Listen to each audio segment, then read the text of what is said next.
Looks like it might be working. And I don't have a pen.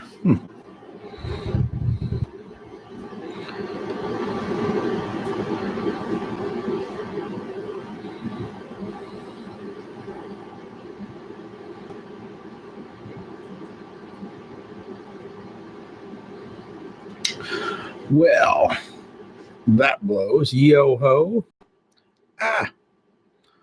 Will Crutcher. Good to see you, sir. All right. Changing my screen up a little bit. I moved my monitor around so the comments are now closer to the camera. Mike, hello. Joe Pistilli, good evening to you all as well. Rubber band stuck to my cup. So apparently I had scheduled a live stream and cruising around today trying to get my DSLR able to live stream, which everybody says should be able to happen. Canon released some software so I can run out of the USB right into the computer. I also can run out of the HDMI into a video capture device, and neither one of them are fucking working. So I got the video capture device back on my camcorder because I'm still working with it. But anyway, while I was doing that, my video that I had scheduled, my live stream, just disappeared. Just left, completely gone. So if you didn't get a notification, Steve, hello, sir. Steve did not get a notification. It's because at some point YouTube said you don't need to be scheduled. So it just got rid of it, I guess. YouTube hates me. It's all right. I pretty much hate him back. Colt, hello, sir.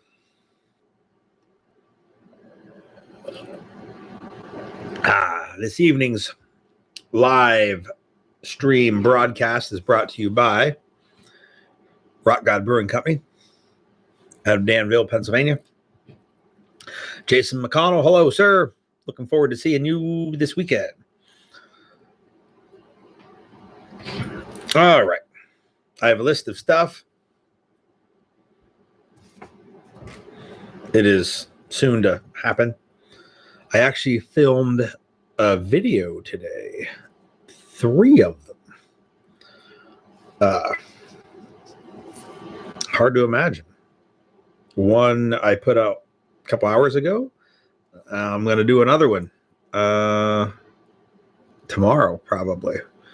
And another one before the weekend. I'll have 3 videos up this week. They're simple, but Crystal, hello. Javier. I like nachos. Yes. Buenos nachos. That means Buenos chips with cheese.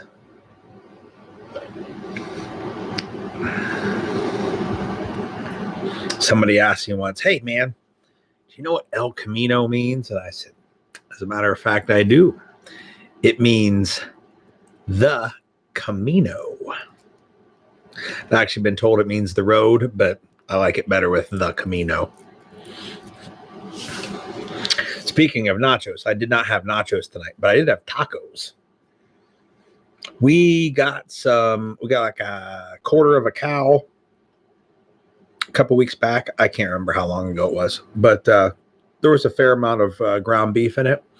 It is the best fucking ground beef I've ever had.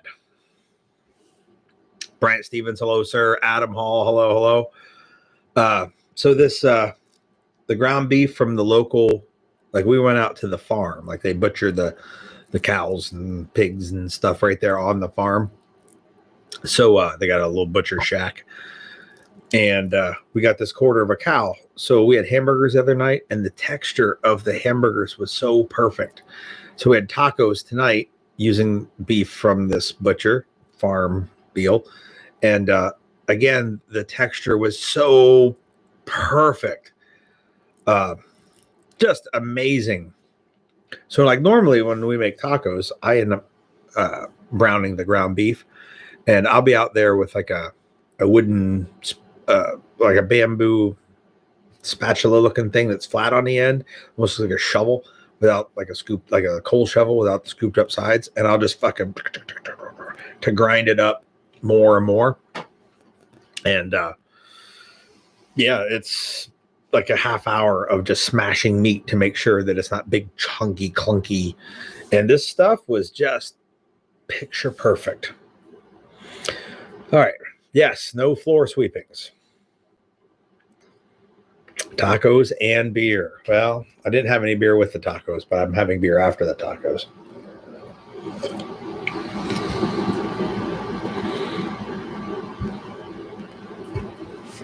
I don't know what mofongo is, but I'm down. All right. I think I muted my phone. I'll make sure, because the last time it went all R2D2 and fucking Fiore kept texting me. An hour of pounding meat. It's like a half hour, but still. So with the 3 videos,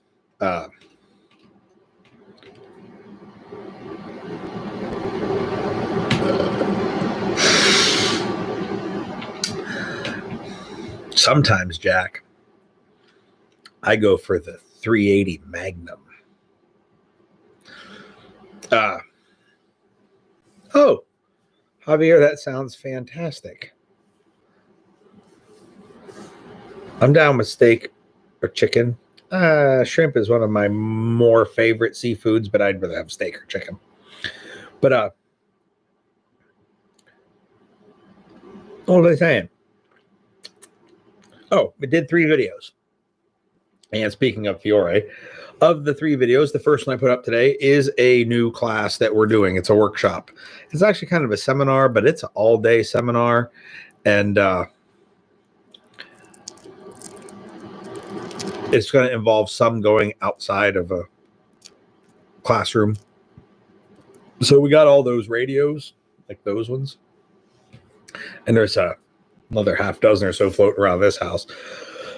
But we took some classes, me and some of my pals in our study group, on and different shit. And the video kind of explains it. But people were doing comms classes that didn't really go over the nuts and bolts of, I have this tool in my hand, and I'm going to interface that tool with the other hand. And they don't talk about that at all. Like I can't find a class that had that. So one of my guys, Mike, he put together a pretty good presentation on how to at least, and then this was months ago, to get the radio up and running so we could use it in our group the way we wanted. And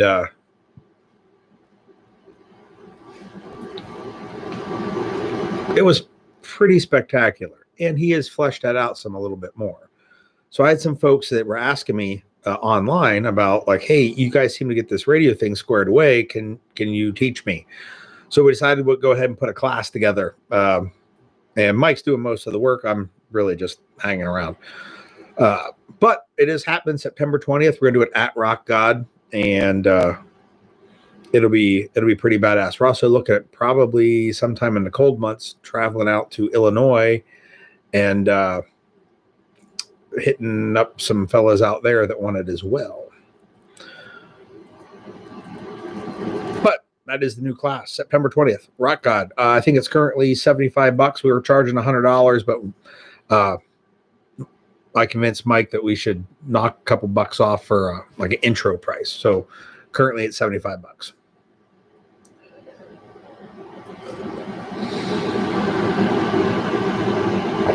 Adam, unfortunately, it will probably be Northern Illinois. Like Mandingo. Yeah, not my favorite place, but we could probably do Indiana as well, since I got a place there. place I went that you had the vehicle class with me in Southern Illinois is no longer available to anybody. So that's on hold until something else pops up in that region.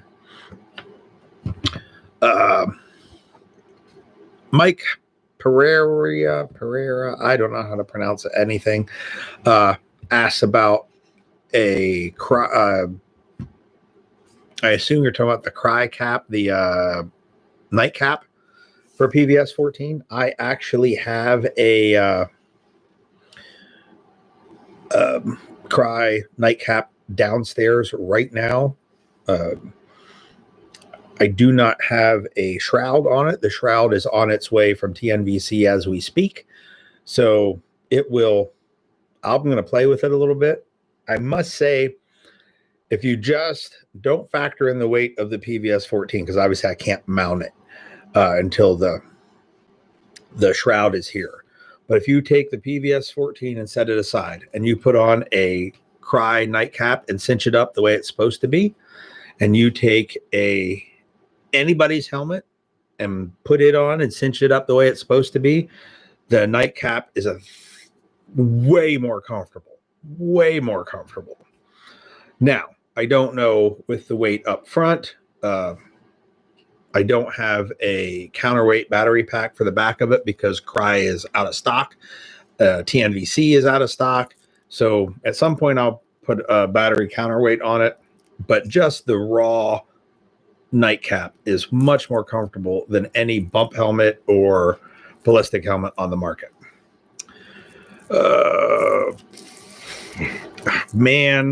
Cost with the PVS 14. That's a long discussion that you can get into. And somebody whose opinion I respect said it's a big expenditure. Like, you're going to spend a lot of money to get one. So the idea was that the thought behind this was, if you're going to spend thousands of dollars, would you rather spend more right now and get the one you absolutely want that's, in this case, better quality, or later regret not having got that and it be so expensive that it's not something you would easily upgrade? Like, for instance, if you bought a AR with a stock barrel, fucking, I don't care from whoever makes the cheapest fucking barrels. And then we're like, man, I really should have got the one that was just a little bit more accurate.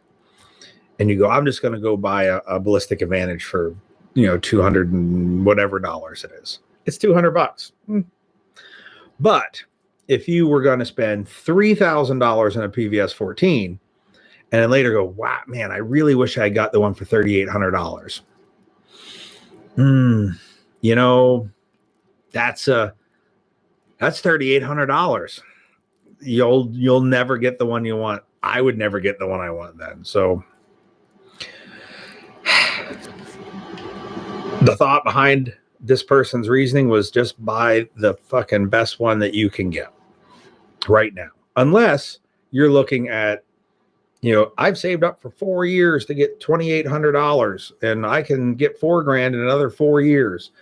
If that were your situation, then I would say fucking buy the one that you can right now, because 4 years of using it is way better than waiting another 4 years to save up for the rest of it.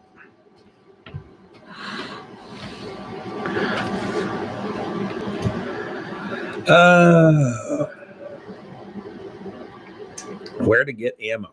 Well, Ammo Supply Warehouse West had some Steel Case 5.56 today. I saw on their website. I cruised into my local Dunham's, which is like Dick's, but not like as big as Dick's. They have some stores. They're a chain, but they're not a huge chain. And they had PMC Gold, PMC X-Tac, and American Eagle 55 grain at 40 cents a round in any quantity. Like if you wanted to buy a 20 round box or a 30 caliber ammo can, whatever fuck fits in a 30 caliber ammo can from Federal. but they were 40 cents a round. And that's not great, but it was there. I didn't buy any because I didn't need to get any. So I'm going to say places. I don't know if online you're going to find anything like left laying around, but there might be some places that you normally wouldn't think to go look for ammo that nobody else is thinking about going to look for ammo to see if there's any scraps left over. Ron Clark, hello, sir. I have a spot for you this weekend if you're coming. I don't know if you are. We haven't talked.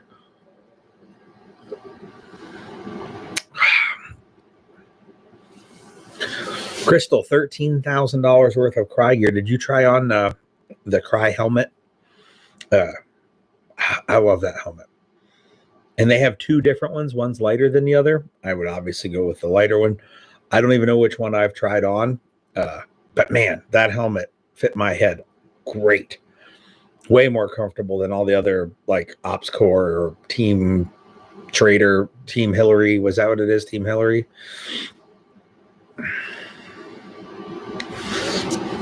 Yeah, the lighter of the two Cry helmets is barely heavier than some people's bump helmets.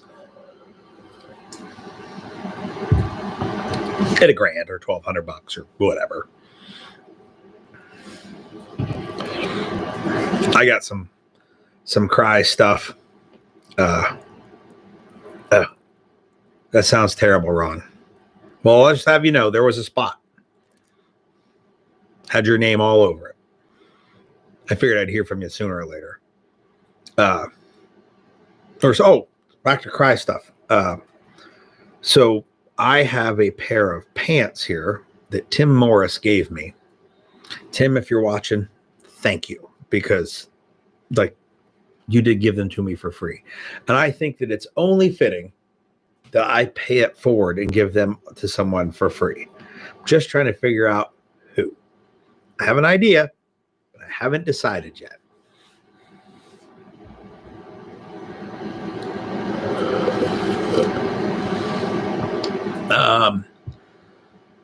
IWI-TS12. I've seen pictures, and you know what's really sad is IWI is like an hour and a half away from me, and I don't know. I've never been there. I don't check them out.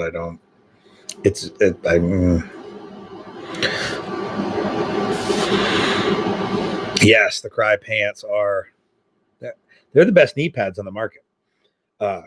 People talk about knee pads and like, what's the best knee pad? I'm like, Cry pants. Like, I didn't ask about pants. I asked about knee pads. I'm like, but they have knee pads, and those are the best knee pads. And I'm going to give a set away. Multicam, 36 regular. I wear a 34, so I've always had to like cinch them up.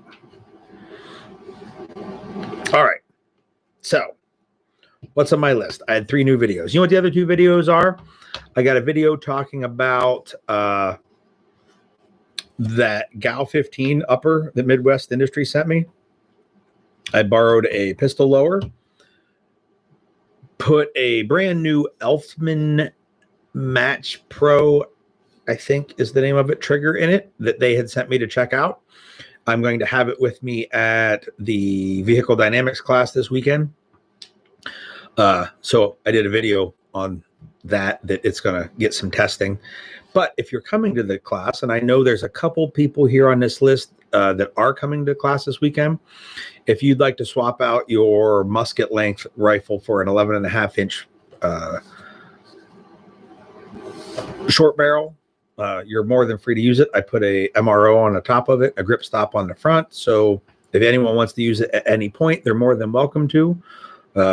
I'm going to start bringing it to classes and see if I can't get you all to put some ammo through it, because I don't have a lot of spare ammo to just burn through a gun just to see if anything fails.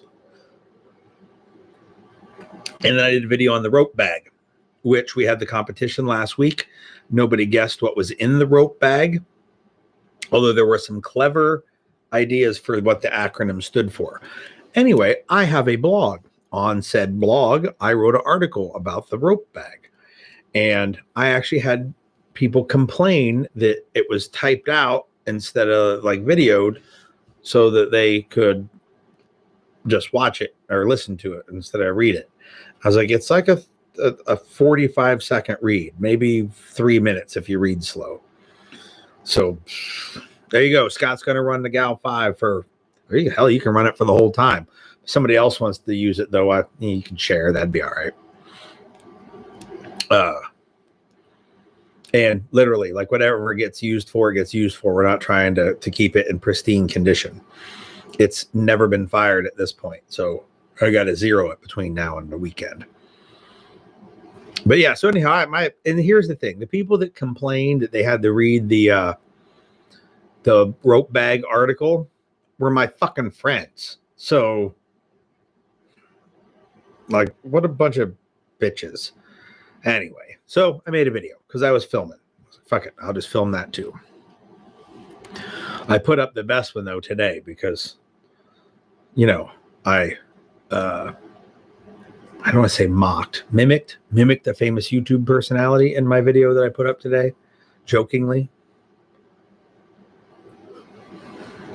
Some might say mocked. Either way, the Gal 5 with the Elfman trigger will be out there, and people are gonna use it. Man, I can't believe I don't even fucking see a pen in this fucking room anywhere so that I can check shit off my list. All right, radio, 3 videos, Gal 5.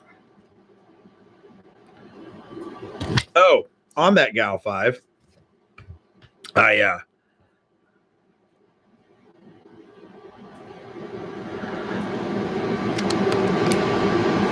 the pistol lower I borrowed had a Geisley Maritime bolt catch on it. Ceasefire on the fucking Maritime bolt catch. You couldn't pay me to run a rifle with that fucking bolt catch. So it makes taking the trigger pins out stupid because it covers one of the trigger pins, or covers the sear pin on one side. And it's got a big paddle on the bottom for like locking the bolt open.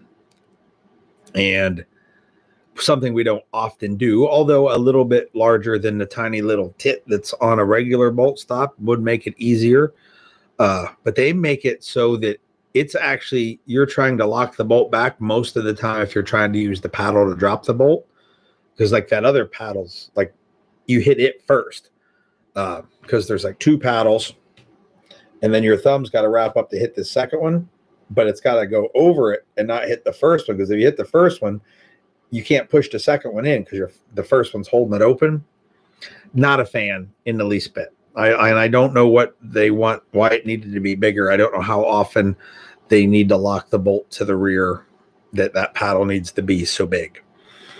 It seems like an ambidextrous lower with the bolt release on the right side would have accomplished that better if they were looking to lock the bolt back easier. So anyway, yeah, Maritime bolt catch, no go for me. Iroquois foreskin, hello, sir. 45-degree red dot on a fighting carbine. Not a fan. I'm not a fan of the 45-degree red dots or iron sights just because your windage and elevation, the gun's got to be at 45 degrees, at a perfect 45 degrees. So once that's 37 degrees because you're not holding it perfectly at 45, mostly with with both windage and elevation, like it's a struggle. So if you need to make an adjustment, not like adjusting the sights, that's its own pain in the ass. If you lock it at 45 degrees, like take a block of wood, lay it on there, you don't have to clamp it, but so that it stays at 45, then it makes adjusting them easy. But if you have to make an adjustment on the fly, like, oh, I need to hold here on a target. If you're not at 45 degrees, it changes that exponentially the further away you get. So not a huge fan on with the irons mostly, but even with the red dot, not as bad as, because just like with up and down, the red dot isn't as bad as the irons as far as making adjustments, but your adjustment is dictated by the 45 degrees that you're on, not the 37 or 50 or 80 that you happen to be at. So I'm just not a huge fan. Anyway, Gary, hello, sir. I've been pimping your beer back there and your location, and then telling everyone that your bolt catch is stupid. All right. So, what do we got here? That's done. That's done.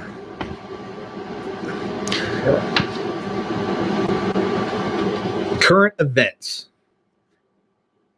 20 minutes in, current event time. My take on some current events. So I guess we can work big to little. International current events, that Three Gorges Dam in China is suffering some issues, and if it fails, we won't have to worry about anything happening in Wuhan because it'll be wiped away. Now, part of me was a little, when I first read this a few days back, that there were suspecting issues.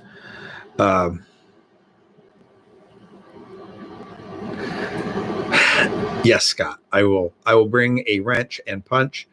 I will hopefully remember, if you send me a reminder when I'm not sitting in front of a camera. It will be easier for me to just grab them and take them to the truck and throw them in there. It doesn't matter when it is. I'll just walk them out and chuck them in. I'll try to remember without your help, but I need your help. So anyhow, reading about the dam in China, part of me giggled and said, that's what you get, motherfuckers. And I have no care for the Chinese people, the Chinese government. I actually dislike the Chinese government. I just don't care about the Chinese people. It's a different thing. But my concern is, and I don't know the answer to this, but so the Yangtze River has this dam on it, and then south of that is more river. Oftentimes, nuclear power plants are placed along rivers because they use the constant supply of water from said river in the cooling towers. So now my question becomes, how many nuclear power plants are in line with, downstream from this dam? Because as we've seen in the past, nuclear power plants in the Orient don't do well with water. So I have a bunch of Chinese radios that also don't do well with water. So China in particular, nuclear plants in that part of the world, and just like water is the enemy. So that's something that I'm, back in my mind, I'm keeping an eye on, is that, what's the second order of effect of a catastrophic flood in China? Really, at that point, it's just the nuke plant. Beyond that, it's a problem that would affect us economically, because we, even after now that the moment where we hate China because of the Wuhan virus, we still get a lot of shit from China. And if they have a major flooding that would impact their agriculture, they're going to be buying up food like you wouldn't believe, which is going to affect the cost of food everywhere. So, I mean, those are things like, the food cost raising here would be like a third order of effect. But I'm concerned a bit in my head. What I'm thinking about is nuclear power plants downstream from the dam. Are there any, and how will they fare if the dam fails? Did you guys ever see Force 10 from Navarone? It's my favorite fucking commando movie ever made. And in it, they want to blow up a bridge so that the Nazis can't get into somewhere in France, or slow them down. Not that they can't get there, but with the bridge gone, and they go in to blow up the bridge, and there's the whole plot line that blowing up the bridge is less likely to happen, but they get the idea that they can go upstream and blow the dam, and that will wash the bridge away. So, blowing a dam's failing, that, It's that to me, that's been like a number one tactic since I was a small child, because I think that movie came out in the late 70s. So I saw it when I was young.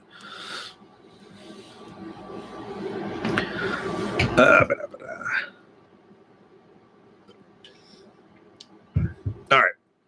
So that's the. Oh, John is here. We can now begin. John, I was talking about the dam in China and then some other smaller stuff here. Go to the back of my list to make sure. Dam China. Blah, blah, blah. And I can't even. Oh, that's plus water. My handwriting is bad. All right.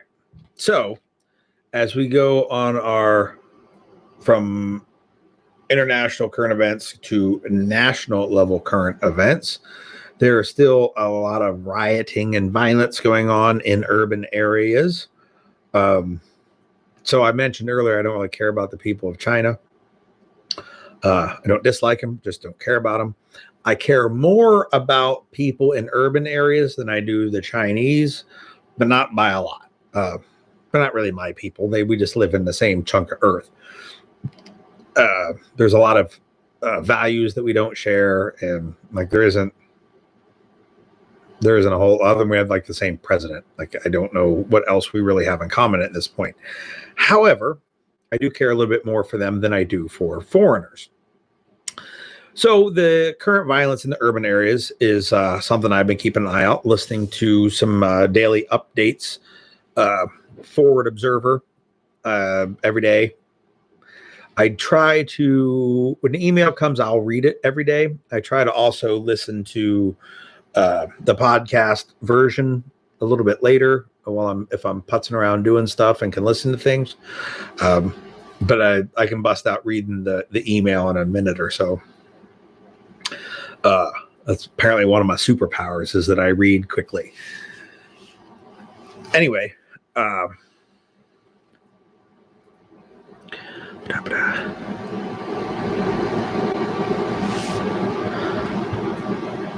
so with the all the rioting going on and that bullshit, I'm keeping up to date on how it's going. Tom, hello, sir. How did Adam Hall get message redacted on his fucking comment? Can you redact your own messages? So Adam, the podcast is from Forward Observer. It's a website training company kind of thing. Sam Culper is the fellow behind it. He's not the only guy there, but he is the main force. And he has a bunch of free shit. But I am a paid subscriber because it's worth it for the intel, so that I don't have to try and dissect it. Or I don't know about dissect it, because he does do some of that too, but I don't even want to go find it. I'll let him do that. And to me, it's worth paying the $10 a month or whatever the fuck it works out to be. I did take a online class with Sam for doing area studies. So it's, I valued what he had already. I was supposed to last weekend do a live intelligence class with him, but he canceled it. People were dropping out because of Wuhan scares or something. And so I didn't go make that happen. When he does it online, I'll probably still take it. But so anyhow, listening to all the riot stuff, and he brought up that was where the fuck it was last week or last weekend, that the not fucking around people, they had like a few hundred people show up like on demand, and I saw the pictures. Yes, like individually they're fucked up like a soup sandwich. As their ability to do things coordinated together, fucked up like a soup sandwich. I get that.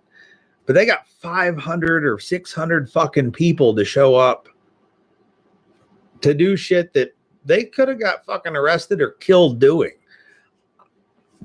I've said this for a long time. The people that George Soros and his ilk fund have the logistical end of putting bodies in places quickly down to a science. Uh, and of course, it goes above whoever's in charge of it, like whoever that guy is, Grand Wizard something, Grand Dragon, I can't, whatever. Yeah, Grand Dragon J, I think it is. Or Jason, Jay-Z, fuck, I don't know. Flash, Grand Dragon Flash, whoever the fucking guy in charge of it is. It's not him organizing 500 and 600 people showing up next weekend wherever. There are other people involved there. I don't know who they are. I don't know if anyone knows who they are, but it's impressive the amount of logistics that they have mastered in order to move that number of people wherever they want. And something John just pointed out, 500 motherfuckers that are armed, it doesn't matter what they can do or can't do, that they're dangerous. 500 people panicked in a stampede are dangerous. Now put sharp things in their hands or projectile weapons in their hands. Like, they can be dangerous even if they don't intend to be. So, I mean, I wouldn't discount them.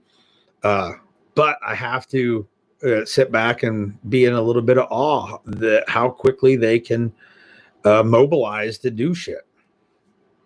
That counts for stuff.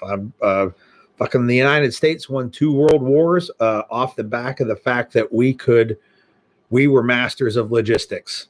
If you listen to or read any William Forstchen, who is a historian and an author, but all his books are fiction, but they're heavily researched in history. And that World War II was won on our ability to take what resources we had and put them in the right spot at the right time, because we did not have a never-ending supply of resources. When we got into World War II, we didn't manufacture shit.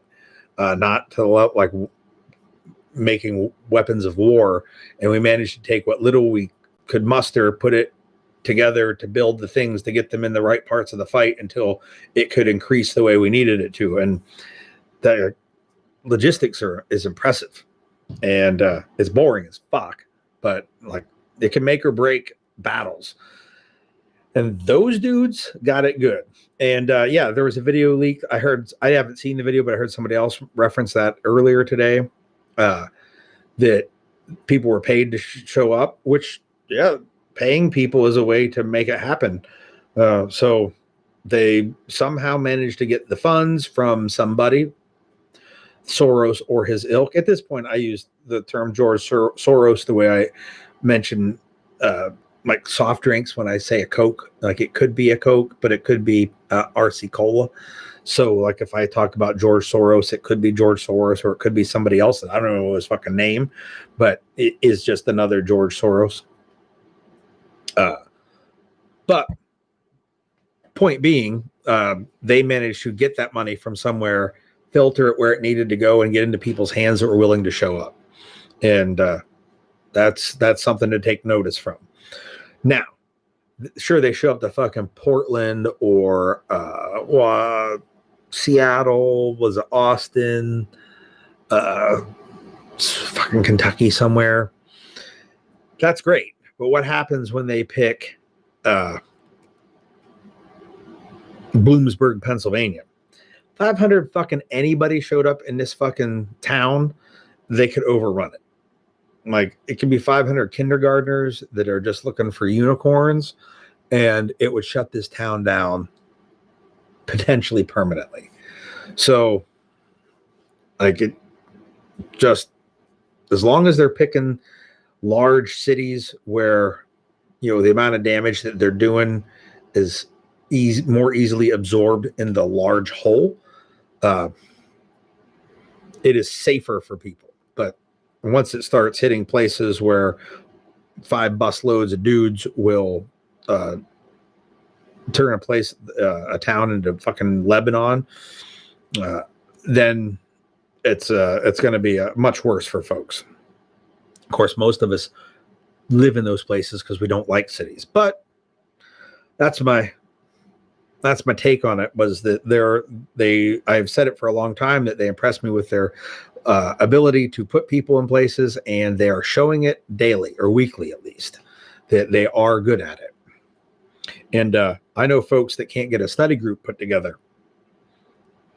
Like they don't have enough people to have a free training day at their local range. And there are other people with violence in their hearts that can bring hundreds every weekend. Just saying. It's worth noting. All right. So now let's current events to a more local scale.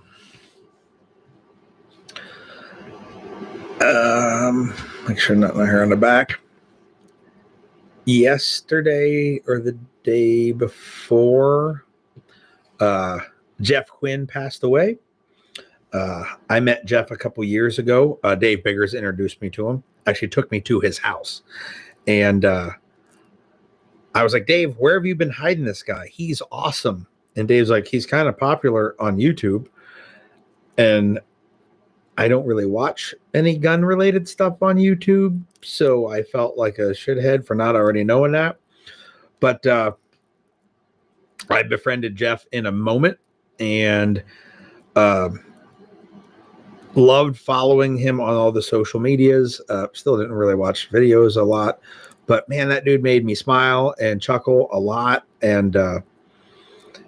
And it saddens me that he is not going to be doing that anymore, that he's not going to be out there making me laugh and giggle.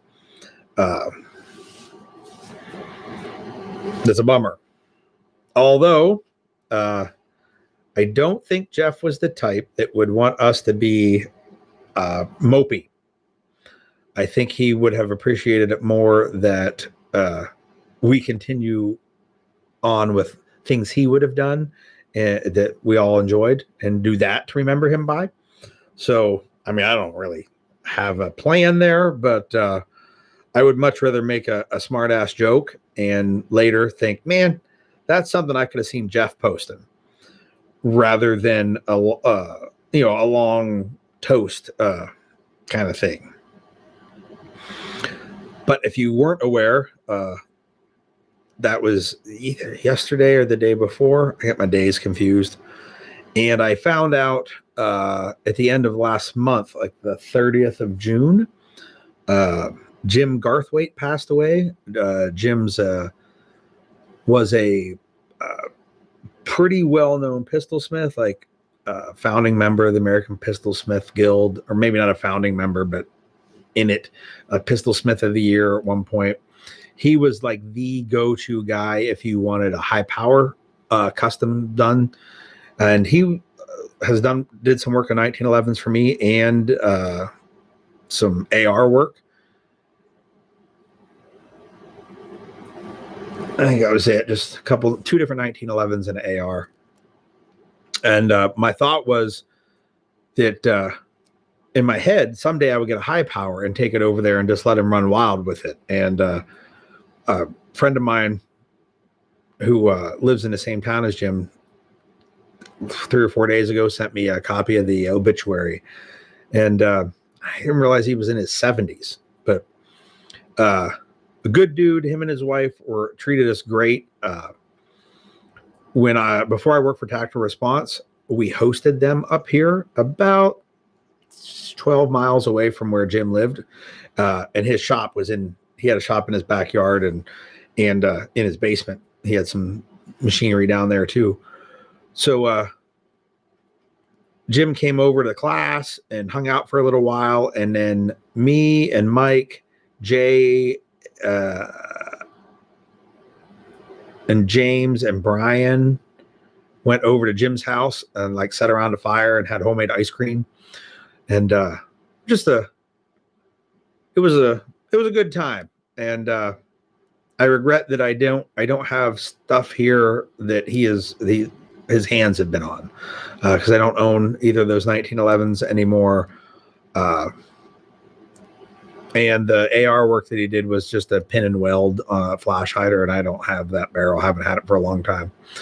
So it sucks. Like, I wish I had something here that he had worked on, because I really liked everything that he did, and he was just a great human being. So sorry for the downers in that. But the good news is my list is done. So I'd cross everything off. But again, like I said, I can't find a pen.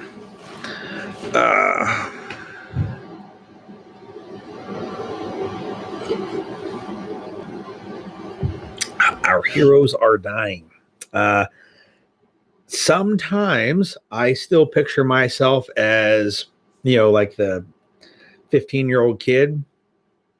And when I'm feeling especially wise, I think of myself as like the 22-year-old kid. And then I'm just in this world with all these adults.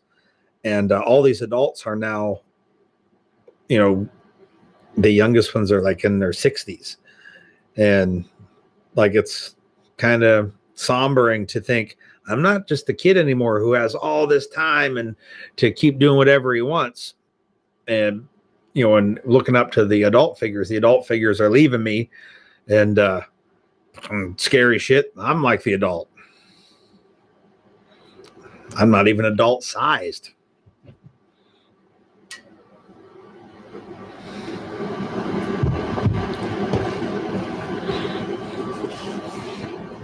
Oh, Jeff. Hello, sir. I'm glad to see that you could make it. You came in right at the sad part. We'll try to get back to the happy part. Is Gary Ernest still with us? If he could comment, if he's watching, I will share something concerning him. If he's not, fuck him. Gary provided the beer for tonight's live stream, and I'm almost out of it. So good thing it's like only 10 minutes to go.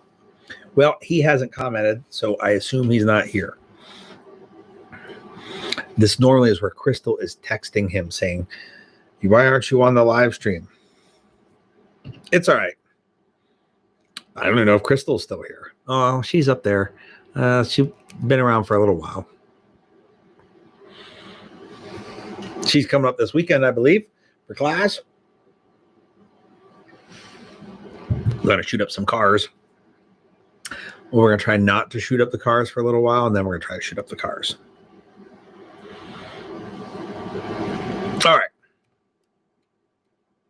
So I got the sad news out of the way. I got the current events out of the way. Not that I really know how much I addressed them. I did mention earlier to Adam that the Forward Observer is the website that I get my daily intelligence briefs from. And I'm going to say that you all could benefit from reading the stuff that Sam puts out as well. So I'm giving him a quick plug here. I don't really know Sam. Like I said, I did the online class with him, and I've had a couple of social media messages. So I'm not really like just pimping him because he's my pal, because like I said, I barely know him. But it is a good source of information, and it's nice that somebody else is taking all of the info out there and kind of boiling that down to something that is worthwhile, instead of me or potentially you just reading everything, trying to make heads or tails out of it. That's how you get that big wall in the back with the fucking yarn tying to all the pictures. And I don't know what movie that's from, with the crazy guy or crazy looking guy. I don't know what it's from, but regardless. Speaking of regardless, did you hear Webster's added the word irregardless into the dictionary? Fucking world is coming to an end.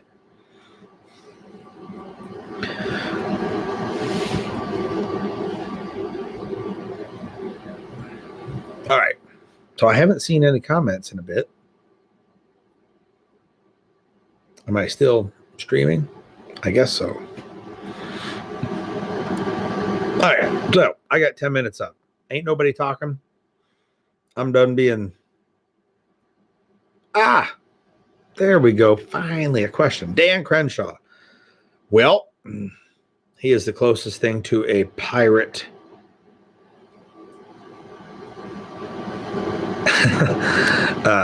politician that we have. I mean, he's got the patch, and, you know, he was in the Navy. Wasn't he in the Navy? I think he was in the Navy. He is pretty good for a politician. He is not my ideal politician. A little too not firm on liberty as I would want.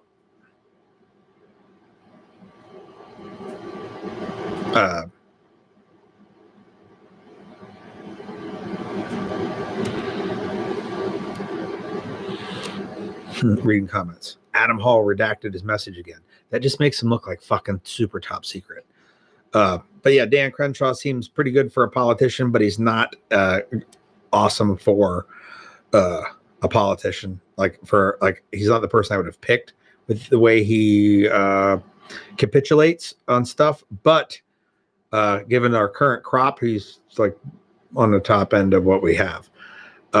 Yes, Sam Culper is the fellow behind Forward Observer. And Blue Moser, your Apple TV is lying because the app says that there are chat available, and I am seeing chat. So I may see this, and I do see it.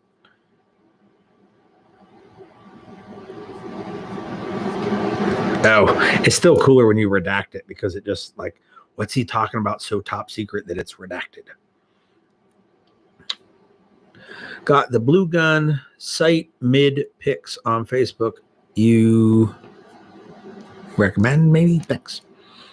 All right. So I'm guessing the pictures of how I did the Glock Blue Gun sights. I'm thinking maybe. I think we talked about that recently.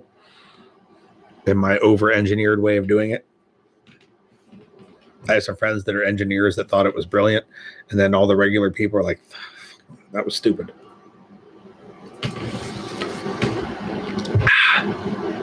All right.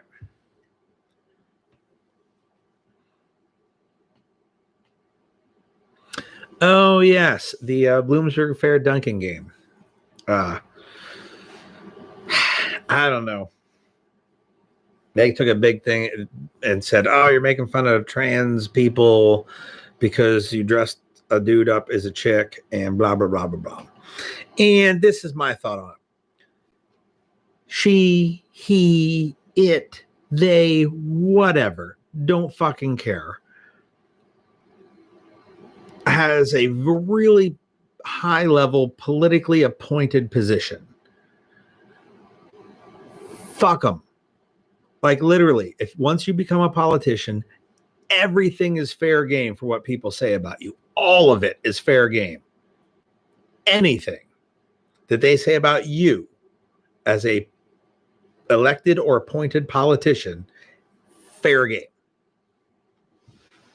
So, fuck them. And today they canceled the Bloomsburg Fair. Anyhow, do Wuhan. Fuck them too. It's all right because I hate the fair. Absolutely hate the fair.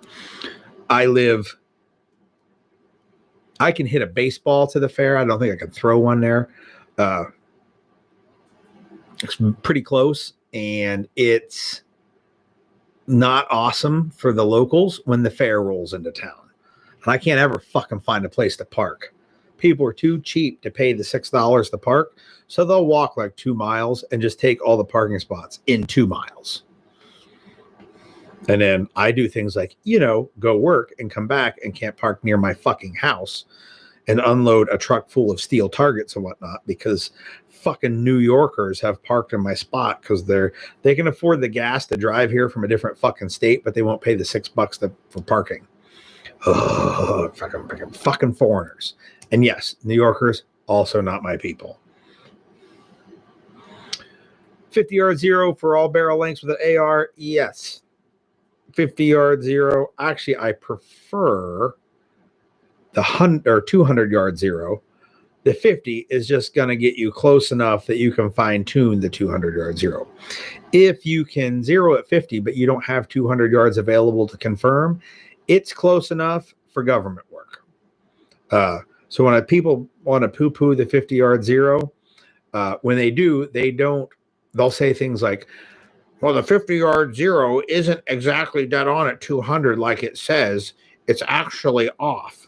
Well, home slice, dickwad, not you, dickwad, but the folks that are shitting on the 50-yard zero, it's actually a 200-yard zero. And if something's going to be off, you want the 50 to be off, because at 50 yards, the fact that it's a quarter-inch different doesn't fucking matter. But at 200 yards, when it's a 2-inch difference or whatever the fuck it is with the barrel length velocity issue that they got going on, and the twist rate versus the weight of the round and blah, blah, blah, blah, blah, Coriolis effect, it's really a 200-yard zero, and the 50, it just gets as close. But so yeah, the 200-yard zero is my favorite. Yeah, front platers. Hey, did you hear? I don't know if you heard, but we had some front platers from New Jersey. Well, they were from New Jersey yesterday, but today they're from Pennsylvania. And whole family of them, like they're here.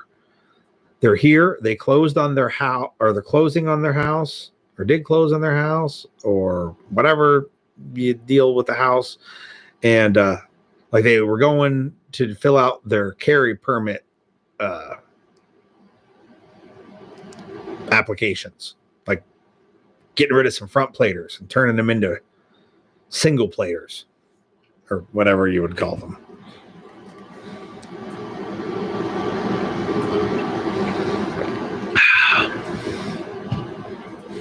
All right, what do we got now? 8:56.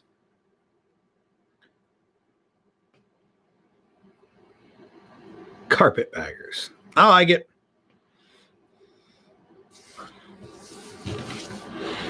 All right, so it's almost 9 o'clock. I'm getting ready to sign off.